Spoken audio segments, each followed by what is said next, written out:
ദൈവനാമത്തിന് മഹത്വമുണ്ടായിരിക്കട്ടെ. ഈ അനുഗ്രഹിക്കപ്പെട്ട പുതിയ പ്രഭാതത്തിലെ ദൈവവചന കേൾവിക്കായി നമുക്ക് ഒരുങ്ങാം.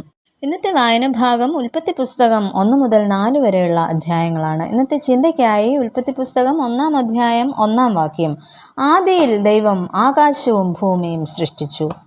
പ്രപഞ്ചത്തിന്റെ സൃഷ്ടാവും സകലത്തിൻ്റെയും കാരണഭൂതനും ദൈവമാണെന്ന് പ്രഖ്യാപിക്കുന്നതാണ് സൃഷ്ടി വിവരണം. ചരിത്രത്തിൽ കൃത്യമായ കാലങ്ങളോ സമയങ്ങളോ അടയാളപ്പെടുത്തുവാൻ കഴിയാത്ത സംഭവങ്ങൾ, ജീവിത അവസ്ഥകളുടെ തുടക്കം എന്നിവ ദൈവശാസ്ത്ര ദർശനത്തിൽ അടയാളപ്പെടുത്തിയിരിക്കുകയാണ് ഈ അധ്യായങ്ങളിൽ.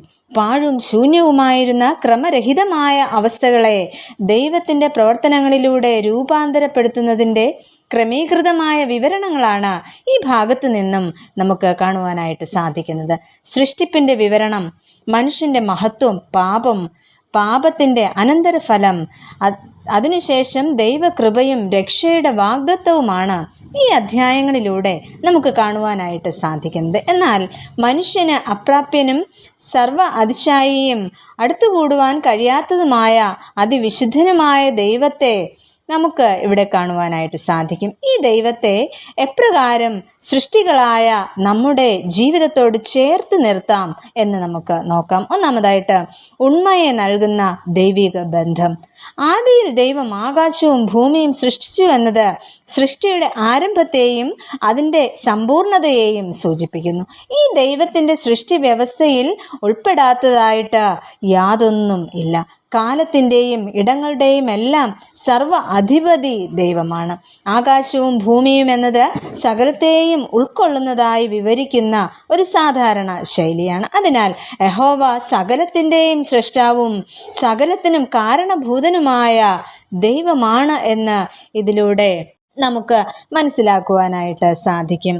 ഈ സൃഷ്ടി പ്രക്രിയയിൽ സകലവും മനുഷ്യന് വേണ്ടി സൃഷ്ടിച്ചതിനു ശേഷമാണ് ദൈവം മനുഷ്യനെ സൃഷ്ടിച്ചത്. അതിനാൽ മനുഷ്യൻ പ്രകൃതിയോട് ചേർന്ന് നിൽക്കുകയും ദൈവത്തോട് കടപ്പെട്ടിരിക്കുകയും വേണം. അങ്ങനെയെങ്കിൽ മനുഷ്യരായ നമുക്ക് ഉണ്മയും അസ്തിത്വവും നൽകിയ സൃഷ്ടാവായ ദൈവത്തെ മഹത്വപ്പെടുത്തണം.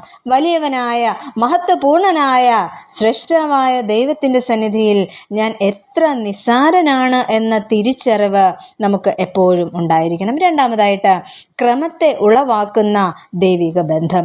ഭൂമി പാഴും ശൂന്യവുമായിരുന്നു എന്ന് പറയുന്നതിലൂടെ നിലവിലിരുന്ന ക്രമരാഹിത്യത്തെ സൂചിപ്പിക്കുകയാണ് ചെയ്യുന്നത്.